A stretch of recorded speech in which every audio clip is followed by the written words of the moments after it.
Right, welcome to the latest episode of the Old Paratrooper podcast, and I'm joined today by Coach Mike Chadwick. How you doing, Mike? All right? I'm good, thank you, mate. How are you? Yeah, very good, thank you. Thank you very much for coming on the podcast. Always appreciate it when people make time to come on. What I like to do is, with all the podcasts, start at the beginning, get a bit of a background about yourself, and then kind of where you grew up. Kind of what led you down the path that you did, and kind of ultimately what you're up to now and how you're getting on, if that's okay with you. Yeah, no problem, mate. So I grew up as a pad brat. So my dad was in the army. Pretty much every person in my family was in the army. So I spent my youth traveling around up until around about 10 years old, where my dad up and sacked it like most people. And we then moved over to it was actually back then. It was that we got given a house in St. Helens by my mum knew someone. We got left on our ass basically. My mum, we just went to a house that we got given in St. Helens.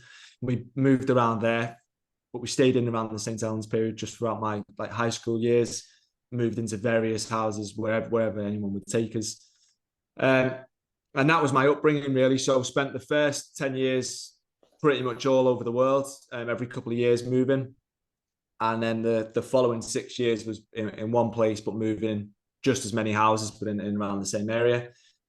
Did absolutely anything I possibly could for work, just to try and bring some money home. And whatever that was, mate, I did. So I can remember I used to jump in vans, like blokes' vans, and travel all over the Northwest to deliver papers and all sorts of magazines. Did all sorts, got up to all sorts of shit just to bring food. And then I realized that the easiest way for me to bring money into the family was to join the army. So at 16, as soon as the moment I left school, I was going to go join the army. I didn't know what to do. Got hold of my dad and said, what do I do? What do I join? And he said, you either join the Marines or the Paras. And I realized that when I started looking into this on Google, that the Paras would give me an extra couple £100 a month if I passed. And I was like, easy. How hard could it be? And so that's where my journey into the parachute regiment began. I then found out that I was meant to start Harrogate in the September, but if I waited for a month, I could. So that would have took me 1 year of as a junior soldier, followed by the few months up in Catterick as a phase 2. But I then realised that if I just waited a month and I turned 17, I can go straight into phase 2. So on my 17th birthday, I went and did 6 months as opposed to 12 to 15 months. And I was like, again, easy, bring money in quickly. So I went and did that. Again, how hard could it be? And that's where my journey into the parachute regiment began. Week 1, day 1, 17 years old on the dot. Didn't have a clue what hit me. Yeah, good choice. You better join in the Paras and the Marines, obviously. That'll spark debate. Yeah, no, fair play to me. I joined at 17 as well. So happy days. So yeah, how did you find Depo? Shock to the system? Oh, it was horrendous, mate. But do you know what? I just presumed that was the army. I just presumed that everyone was going through this. This is just the British Army, and I had no idea that when people were sacking it every day, double my age, getting binned, ringing the bell every single day was going. I was like, people are dropping like flies here. And I think there was 9 originals at the end, so 65 started. There was 9 originals. Obviously, I was the youngest by a long way, but yeah, I just held on for dear life. I'm honest. I didn't prepare very well. Obviously, I don't recommend that now. It's what I do now for a living. And the reason why I passed is because if I didn't, then people didn't get fed. And you're never going to beat me at that. So all I had to do, and I remember thinking, this is so shit. I wanted to sack it every day. But just on the 4th week, when I got that first pay packet, I'd never seen, I think it was about 850 quid. I'd never seen that type of money before. And I was like, fuck, I'll do another 4 weeks of that. So I was like, and that's how I ran. That's how I lived. It was like, I'll just do another 4 weeks. I'll just get that next pay packet and send that home. And that's how it was. And it was like, I sent every penny home back to my mum, and it was feeding my little sister. My mum was very ill, was an alcoholic. She subsequently died since, and it was up to me to basically feed my little sister. And I think about it now, and you was never going to beat me. I was never going to quit on that. And that Depo is all about survival. It has a lot is reliant on how physically fit you are, but ultimately the fit boys normally get spat out, the fittest, because they never felt hardship. So the moment that stuff gets hard, you know, they're in big trouble because never felt anything like that before. Where myself, I started week 1, day 1 in RAG. So I just ended up living that way. And I was just like, it's what's known as the accommodation principle in physical development. I accommodated living in the locker. So for over that, you know, 6-7 months of Depo, I was like, this is just the way it is. This is the way I live. And my body's now just deals with it. Thrashing after thrashing, just get on with it. You just live in that way. And that's the way it was. And, you know, I got spat out the other end as an original and moved on to 2-para.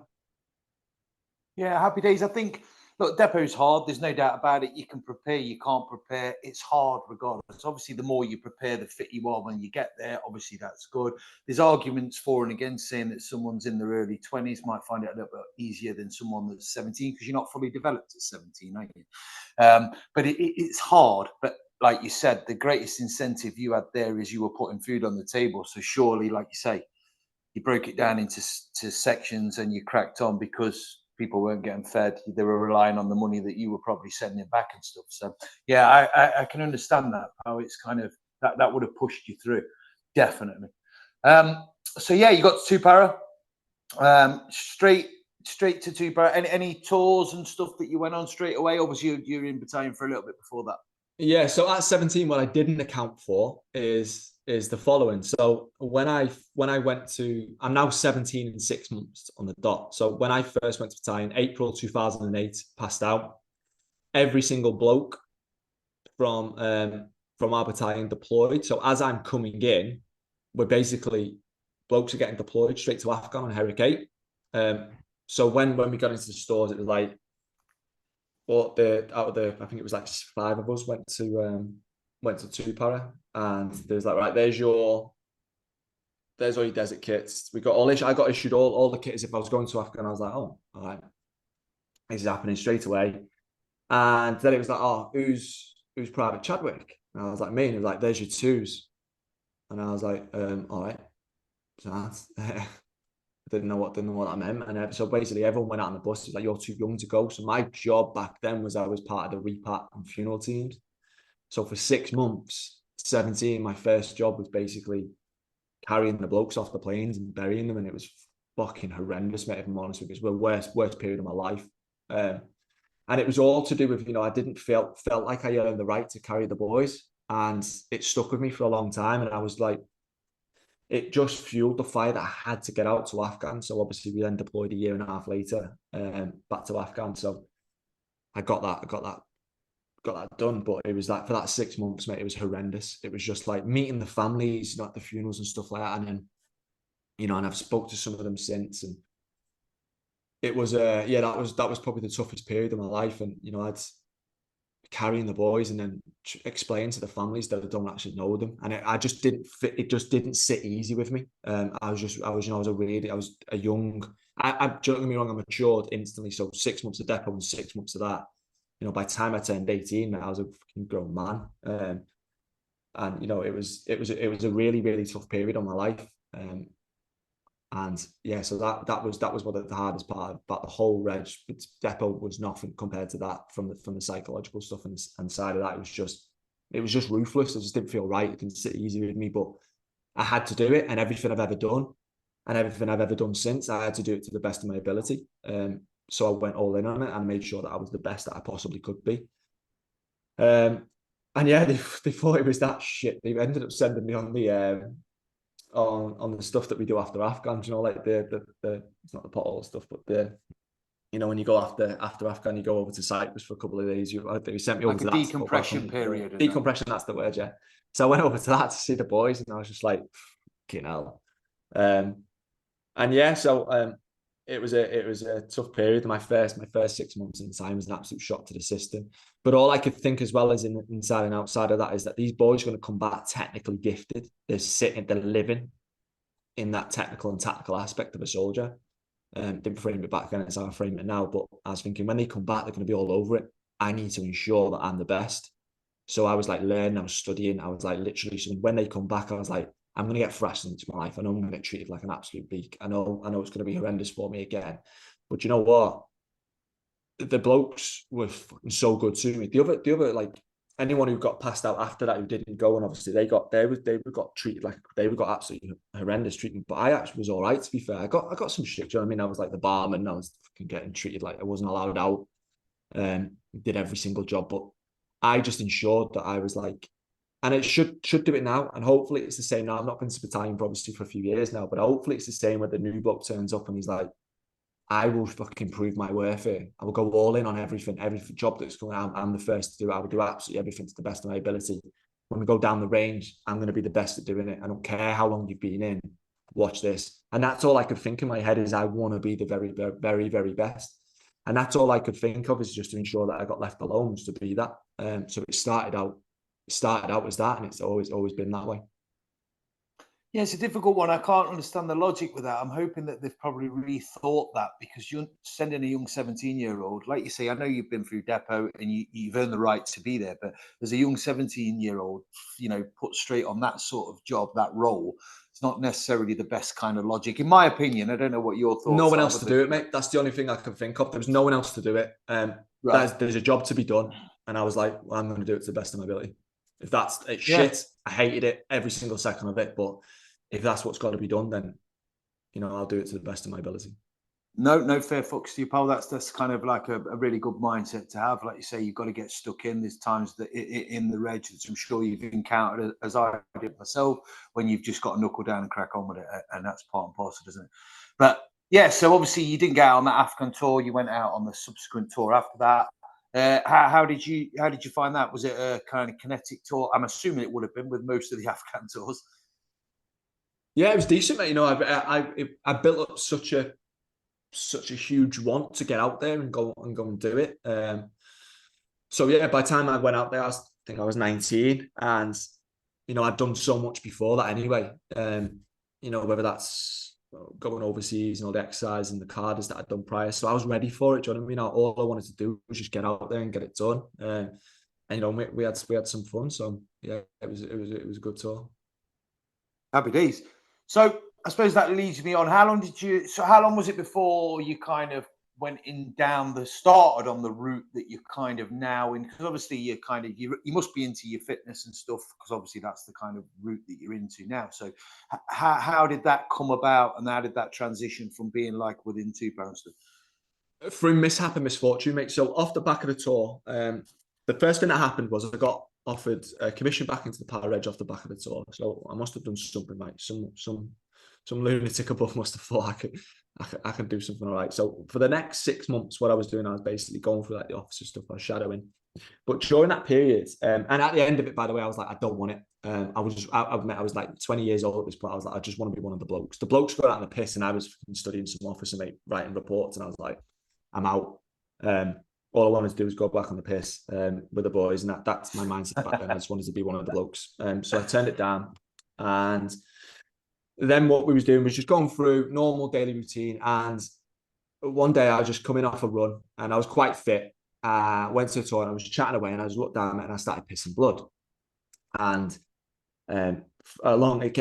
loads of stuff started happening. Blood was coming out of every single hole in my body that you can possibly imagine. Went down the route of like, right, I was in and out of Headley Court, Queen Elizabeth Hospital, sorry, and I was there just to test twice a week, getting bloods done. Basically got three options. Those who know, and went into spoke to one of the colonels, and he was like, right, I think you've either got a tumour in your bladder, kidney stones, or bowel cancer. And I was like, brilliant. At that same time, basically was still trying to do whatever I could back in the time. I was still absolutely fine. I was just doing that. My energy levels were getting sapped over all the stuff. And went back to my room, and I was just like chilling in my room, touching on to the boys. And then I got a phone call saying I need to get up to the office. And I was like, oh, sounds. So I ran up to the office, like, oh, by the way, you're the only bloke who has not got a family, so you're going to one para tomorrow morning. And I was like, okay. And I was like, sounds, yeah, 100%. I was like, decent. Send me. So anyway, there's boxes outside your door now. Pack your shit. You are on the coach tomorrow morning. So room was packed. This on like a Tuesday night. Wednesday morning, I was en route to St. Athan. Most random thing. And I was Talk about a fastball. Ready for anything, man. I was like, yeah, let's go. I'm in. So I was like, going around to the boys, like saying bye to them. They was like, what's going on? So anyway, I was gone.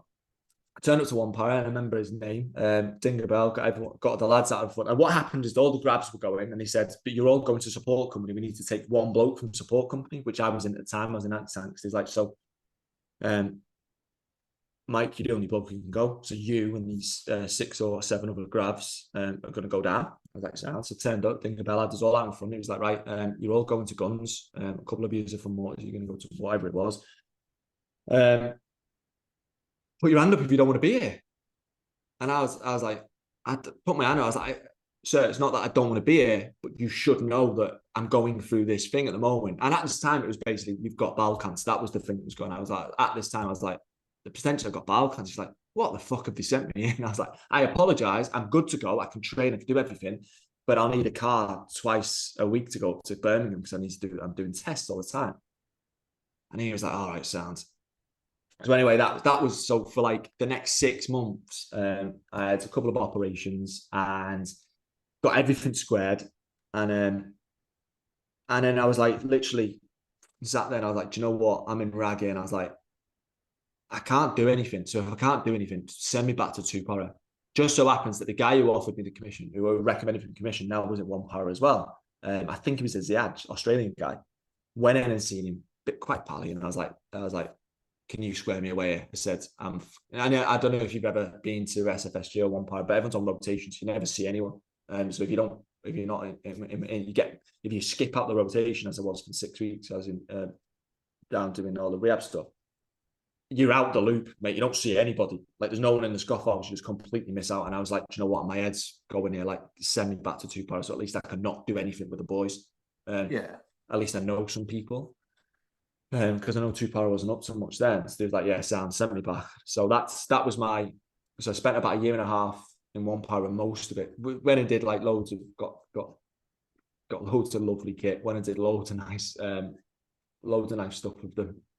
And then came back and I was just like, yeah, that was my time in 1 para. So very short and sweet. Cheers for the kit, boys. And then went back to 2 para where I felt I belonged. And I was like, and then I was like, as soon as I got back to 2 para, they sent me straight on D&Ds. Bearing in mind, I had not walked. I had my hip flexors cut open. So I'd literally my core had completely gone. I hadn't walked, mate, for weeks. And the first thing I did was an 8 mile on and I was in absolute disarray. Bearing in mind, I was pretty fit before this, obviously. And then I was like, I passed it, but I was like, I never want to feel that way again. And that was the start of like the fitness journey that I was like, right, did that off the back of that. And off the back of that same D&Ds, when I did well enough to get promoted, got told to go stand in the front and get promoted, all that good stuff on parade. And my name never got read out. And it was like, Private Chadwick, you need to be up at the office, at the CO's office.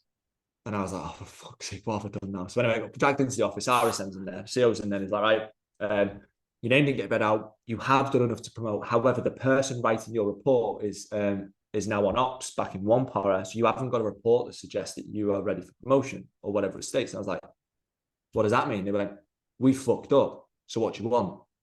And I was like, PTI course. Sam, you're on it on Sunday. And that was how quick it was. It was like really, really rapid. This was on Friday. And it was like, Sam, leave it with me. Emails got sent. And I was there, done. PTI course straight away. And I was like, easy. When I did it, because I know how hard it is to get a PTI course in the reg. And yeah, came off the back of that. And it was like, literally finished it and didn't think anything of it. It wasn't really that interesting going through like the PTI route. I just went and did it because I could try and get on it. And in my head, I was like, right, started this fitness. I was like, right, I'm going to go on selection.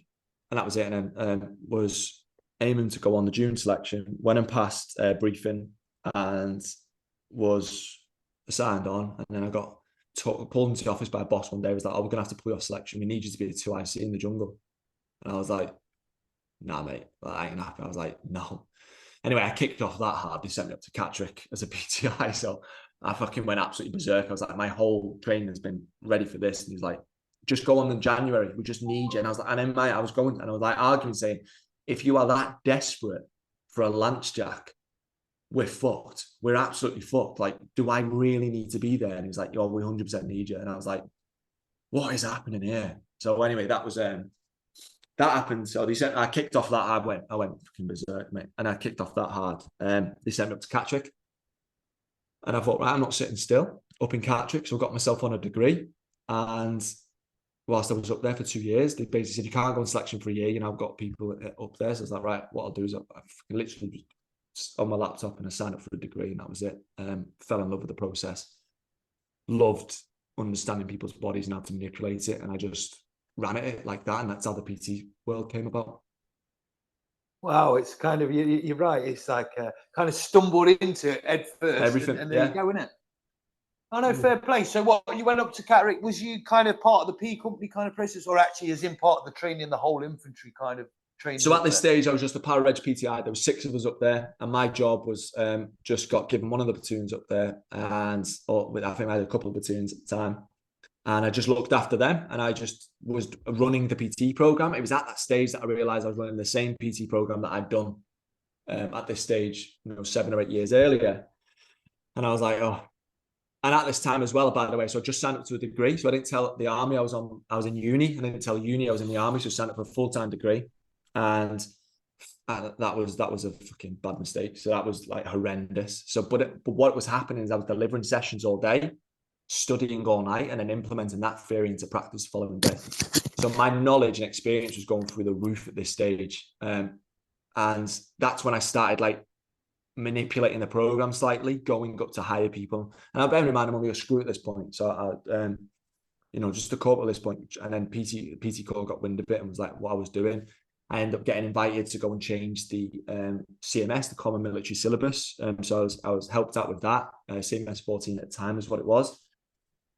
And then it was like, at this time, my mum had took a deep dive down. And so part of what happened was as I was studying and then implementing, the best way I've always figured out to learn is to coach, is to deliver it. So I've always found that's the best way is to go and do it.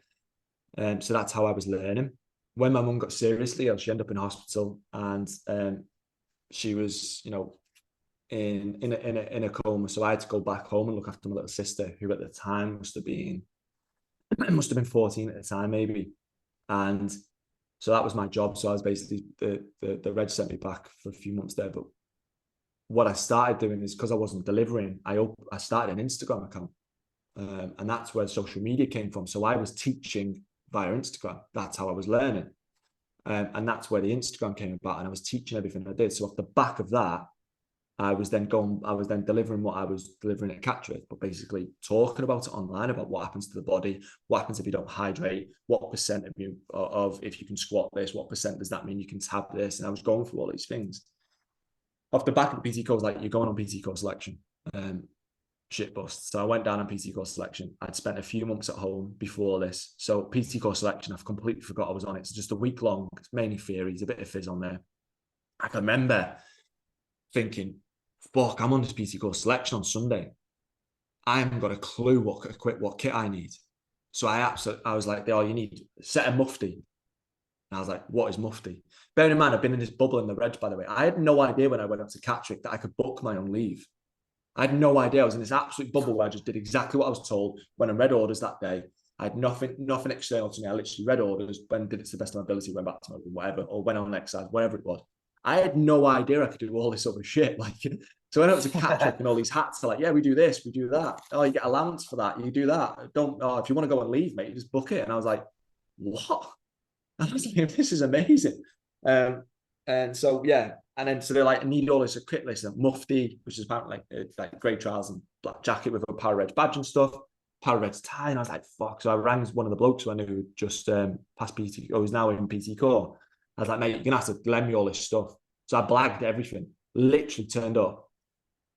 And I was not prepared. I'd done no studying whatsoever. And I turned up and I was thinking, I'm way out my depth here. But the first thing you do is a round table thing. You talk about who you are and what you do. And the person who started it, the instructor, this major, I can't remember his name, but his opening line was, I was parachute regiment. I joined in 1982, but I was too young at the time to deploy to the Falklands. And I was like, right. At this time, I was studying psychology in uni. I was like, you're my guy. I was like, I'm in, done. knit. So everything, when it got round to me, I basically mirrored his whole speech into what was me, which was very close to what it was anyway. I can't remember it was 17 whether he joined just after and the feeling was after or whatever it was, but he joined in 82, it was around the Falklands, and I just basically mirrored. I made the exact same conversation. So didn't look at him once, but I made him think that I was him 30 years ago. And as soon as I got off that psychological, so as soon as I got off the back, I think it's called bridging. As soon as I got off the back of it, I was like, easy work. And because I was in uni, I knew everything about the body. I knew nothing about policy or what PT Corps do, but I could blag my way through by understanding the body. And I'd already got this guy on side because he thought he was living his life through me again. So I passed at the end of that, and I was like, I walked away and I absolutely blagged it. And I remember getting back to catch. I was like, how the fuck have you got through it? I know the other boys failed, and they was like, how have you got through that? And I was like, honestly, I have no idea. But anyway, did it, and that's it. So turned up then to probs, and actually had some time to prep for this one. I've not prepped for any course I've ever done in my life. I've been told I'm on it like literally the day after, pretty much. And I had time for prep, and that's where, I've come off with winning all the awards, which then gave me my own unit off the back of that. And now, officially transitioned into PT Corps in 2017.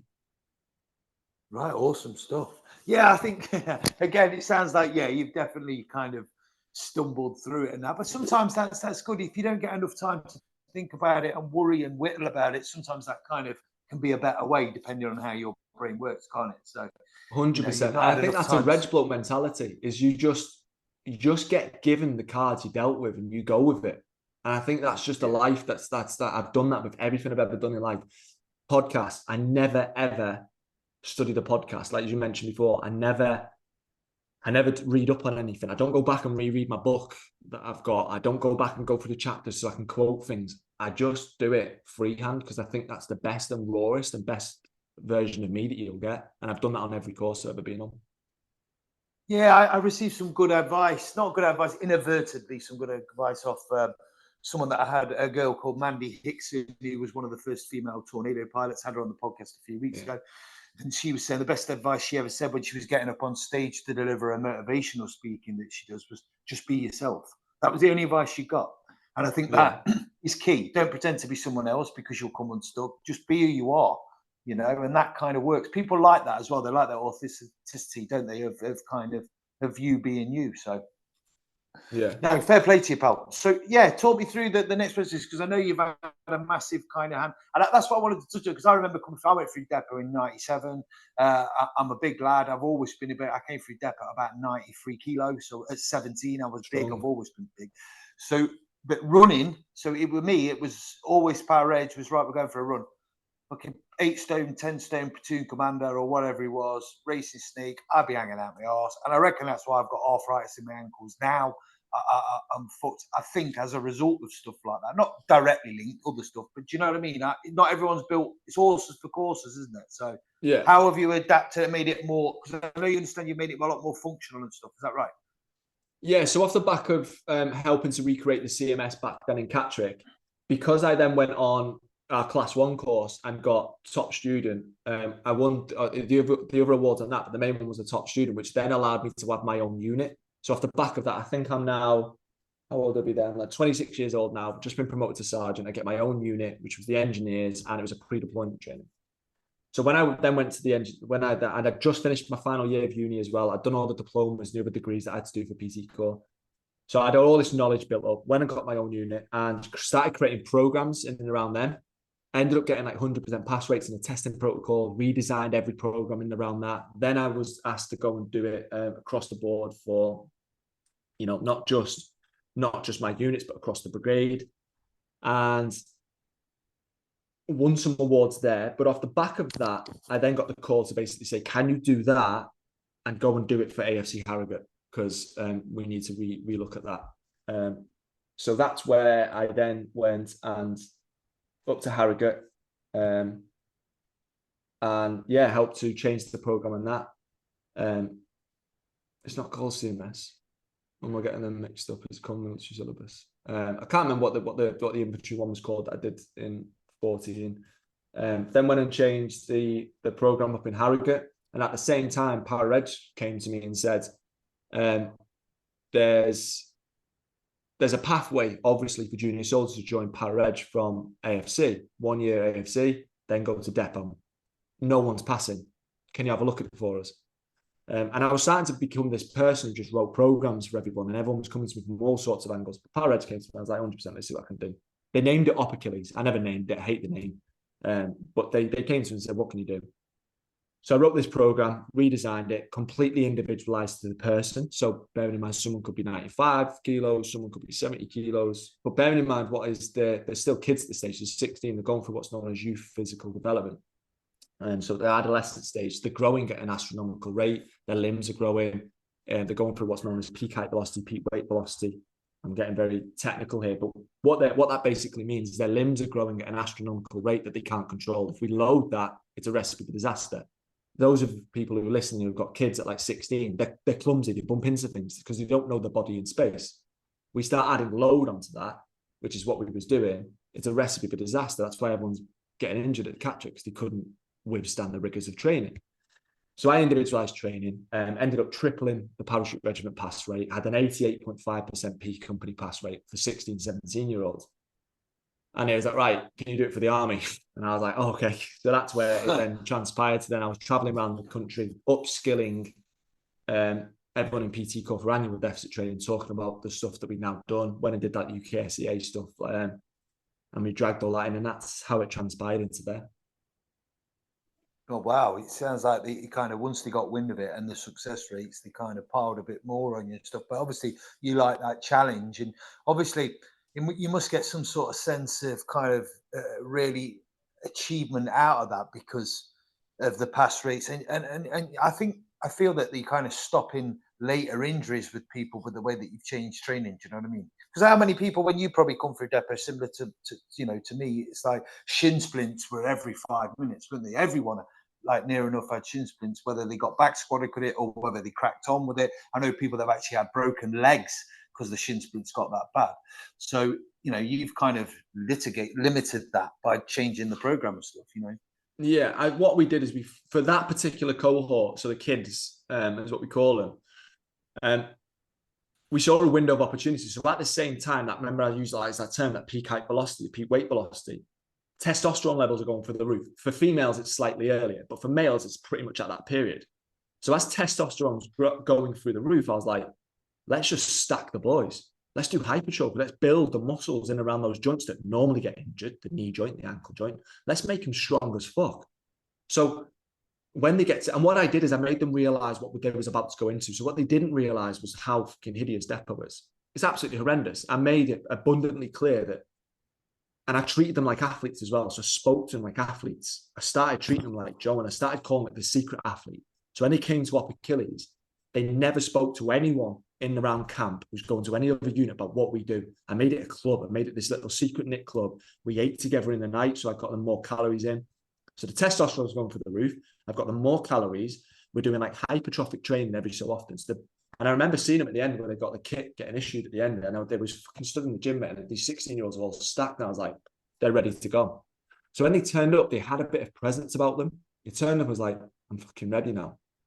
So that was more, it was like a lot of the fear was gone. And I was like crossing over. We was doing like touch points up there, and they do loads of that now, which is really, really good. So no one was getting injured.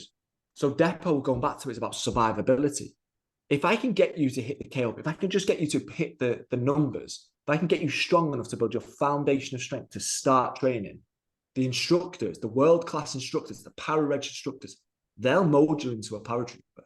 Not me. We're not making you a paratrooper now. I'm just giving the boys up at Depo a foundation to build on. Because if you can give them that, if you just don't get injured and you're just there and you're good to go and you can listen, you can take on everything, they'll mold you into whatever they want to mold you in. So that's how I saw it. I was like, let's just build a foundation. That's where people went wrong in the past. They tried to create paratroopers at Harrogate. That's not where we create them. P-Company is not for weeks, months after, to go and test your physical resolve. Let's just give the boys a foundation. Moved the start time slightly earlier to give them some transition period. And then I said to him, you can do whatever the fuck you want to now. You ain't going to break them because they're good to go. And I used to make that abundantly clear, nothing changes. The corridor doesn't change. The training doesn't change. because these boys are ready to go. And that's where, you know, and we had that psychological tool that I kept saying, you are now ready. You've earned the right to be here. And the best thing about it, no one knows what we've done. The secret athlete. You go there, you turn up and you survive. It's all you do. Every day, survive. And he did. And it obviously worked very well. Yeah, no, absolutely. It is a good thing, because I remember, again, there was no upper body stuff in Power Depot. It was just being run into the ground, wasn't it?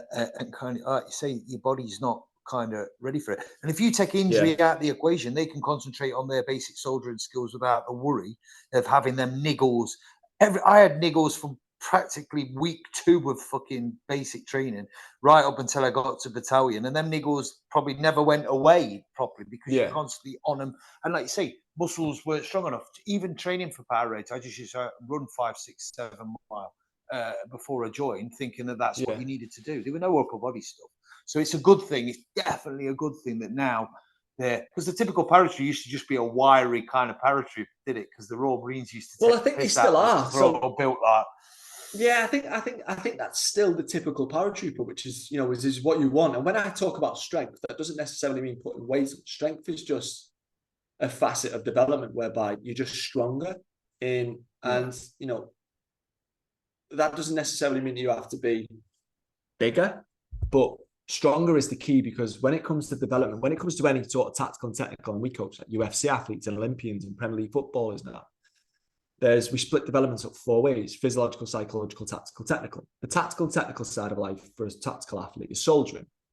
All I need to do from a physiological standpoint in basic training is give the people that foundation I mentioned earlier, is I need sustainability and availability to ensure you don't leave the program, so you can continue to grow as a soldier. The tactical and technical side is the most important. Your soldiering is the most important thing. If you want to get better at Brazilian Jiu-Jitsu, strength condition will give you a good outlook on that. Will give you you'll become better. But ultimately, the best thing you can do is stay on the mats. Strength conditioning coaches get this wrong all the time. For boxers, it's with your gloves on. It's not what you do in the gym. It's with your gloves on. That's the most important. The soldiering part for the tactical is the most important aspect. My job is to ensure that you have sustainability and availability to you constantly. Because if you can't train, then you can't grow. And if you don't grow, then you're never going to pass Depo. So the first thing we do is ensure that you stay the course. Foundation strength. Survive Depo. No, absolutely. I can relate to that. I've boxed at heavyweight numerous times. Finished now, like this year, because I'm too old now, basically. But yeah, you gain that from the kind of sparring side. The technical side is where, like you've just said, you know, you can't learn that any other way. That's the tactical kind of bit that you need. So where are you at now? What you got up and coming? Because I'm conscious I know obviously you've got another call shortly. So where are you kind of heading with it now, and what you've got up and coming, and tell us about what's sort of in the near future. Yeah, so officially I'm still a part of Parachute Regiment. I had a little hiatus when I went over to PT Corps for a few years. Did what I had to do. Fortunately enough, still continued to work with the Reg, which was really good. But then subsequently left the military full-time, went straight into like a contract with the reserves, where now I look after the Parachute Regiment officers from Sandhurst all the way up to battalion. Most courses have 100% pass rate on that now as well, which is pretty cool. And we utilize that through my Red On Performance Centre, which is a testing facility in the Northwest where I hire doctors as opposed to PTs, and we can put you through a battery of tests where we take blood, do strength profiling, power analysis, etc. And then I coach full-time. I'm an author with a best-selling book. It's called The Red On Revolution. I talk about all that stuff I've just mentioned there. That's more so about strength and development rather than my military career, with strength thrown in there. There's little snippets of what I did in the military, how I got the answer. But ultimately, I'll talk something about strength, and I go, well, if you don't believe me, here's the world's strongest man. And I'll bring Tom Stoltman in. I get some SF guys coming in talking about stuff. Which is pretty cool. And I own a sock company, which is the most random thing in the world, a tech company, and an investment company where we just bought a football club, and we just started our own university in September. So I'm up to quite a fair bit, mate, to be fair. Red On's growing significantly, and everything I've discussed, I've taken all of those lessons learned, and they get pushed into every company that I've got now. And that's why we're successful, is because I've taken everything I can through the bad hands I've been dealt, and just ran at it head first to try my hardest to be the best in that. No, absolutely, mate. It sounds like you've got like irons in all sorts of fires, and I admire that, pal. That's brilliant. And like you say, it sounds like you were dealt a bit of a shit hand to start with, but you kind of made a complete success of it. So again, that's down to your mindset, and it kind of I call it an elite mindset, and I believe that's what it is. You know, you have some people have got it, some people haven't, and Yeah, I appreciate think that, it's mate. clear I to think me. the biggest win out of it all, mate, is that my sister I mentioned earlier, who pretty much brought up, pretty much fed, she's, you know, now got a master's degree in linguistics and, you know, upholding a decent job. So that's the biggest win out of it all, that we got out the system. We did okay. No, absolutely, pal. I honestly that's it's an inspiring story, pal. So thank you very much for sharing it with all the followers and viewers, mate. I appreciate it. I'll leave it at that, mate, because I know you've got another call. But look, I'll have a quick chat with you in a minute once I stop the recording. But for now, thank you very much. Hopefully you'll stay in touch. I'll put the podcast out in probably in a few weeks' time. And hopefully you'll have a look at it and share it, and you'll like what we've done here, pal. So I'll keep following your progress and that, because I find it fascinating. Thank you, mate. Happy Cheers, days. everyone. Cheers, pal. Thank you.